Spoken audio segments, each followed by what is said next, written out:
What's up? This is Wesley, bringing you a golden era inspired workout.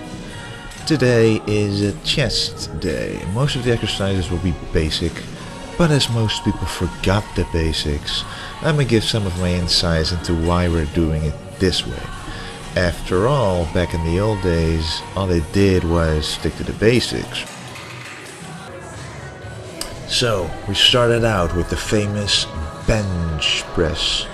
We did this exercise in a pyramid style, which means you do a couple of warm-ups and then start out your first pyramid or working set with 12 reps and end your last set with 6 reps, with increments of 2 after each set. You also of course increase the weight as you progress. I'm showing you basically all the sets we did because it's easier to see it than me just explaining it, but what this pyramid style training does is very simple. It combines the very essence of muscle building.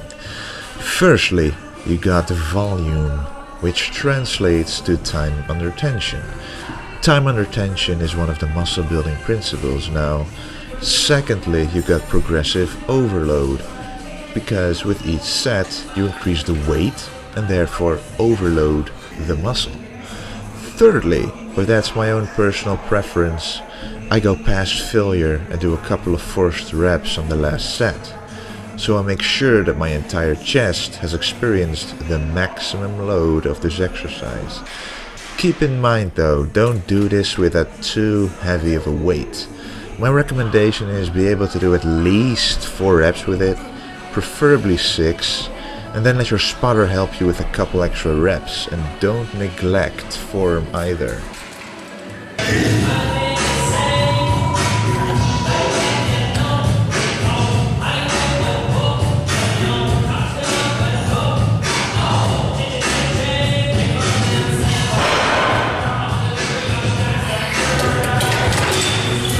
So this is the last set I was talking about. I did 6 reps here, exactly what I anticipated.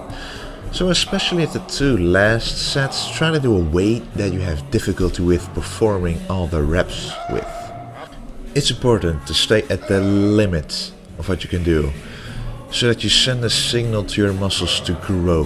You gotta let your body and your mind, very important, know, hey, this time I couldn't do it, so I better get stronger and beat it next time. So finally, we arrived at the second exercise. It's a decline dumbbell press, and decline means that it targets the lower pecs mostly. I actually haven't done a decline press in years, although you could say that doing chest dips is comparable to a decline movement. Nonetheless, I wanted to give this one a try, because right now my upper and lower chest are balanced, but I just want to increase the size of my chest, and most of the mass of the chest is in the lower part. Though don't forget, without a decent upper chest, just having a big lower chest and a weak upper chest won't look aesthetic. So make sure there's a balance there.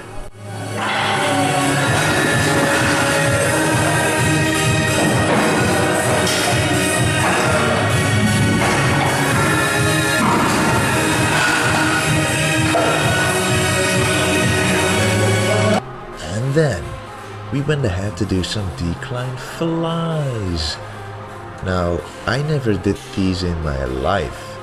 I've done plenty of dumbbell flies, just never in this angle, so I was gonna give it a try.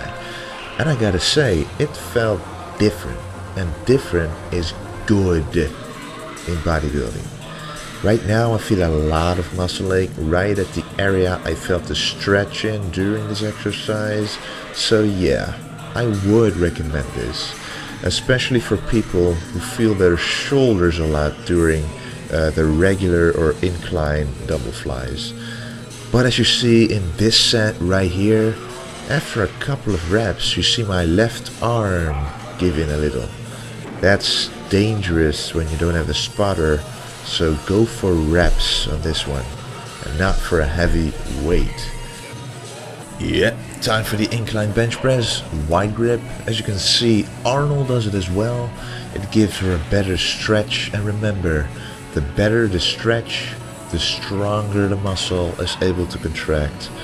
This one is pretty easy for me usually, but it felt heavy as hell. It felt like I needed to orientate more how to move the bar, because when you go from a decline movement to an incline movement, that's a huge difference in the way that it feels. So again, don't use it too heavy of a weight. It's about the muscle anyways, not how heavy the weight is.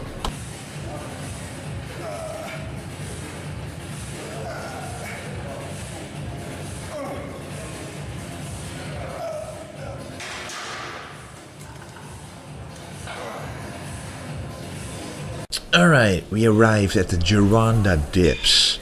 The difference between this and a regular dip is that you put your legs forward instead of the usual backwards way. This puts your body in a different angle and creates a different kind of tension on your chest and involves your shoulders a little less. This is heavy, so recommend a spotter or a machine that can assist you, or just do these right after bench press when you're still somewhat fresh.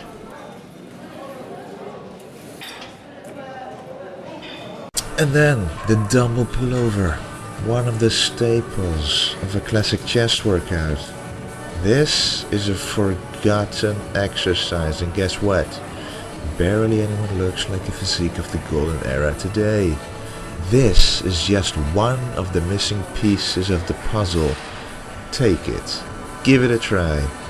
I'll have a tutorial on how to do this most effectively soon, because this is not a straightforward exercise for everybody.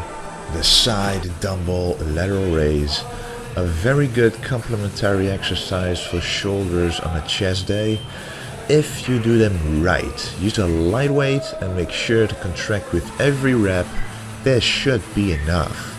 Personally, my front delts are developed enough already, mostly because you use a lot of front delts during the chest movements, so all I need is the side and the rear delts to grow. And finally, a row push down for the triceps, pretty straightforward, except don't forget to push your wrists outwards at the bottom.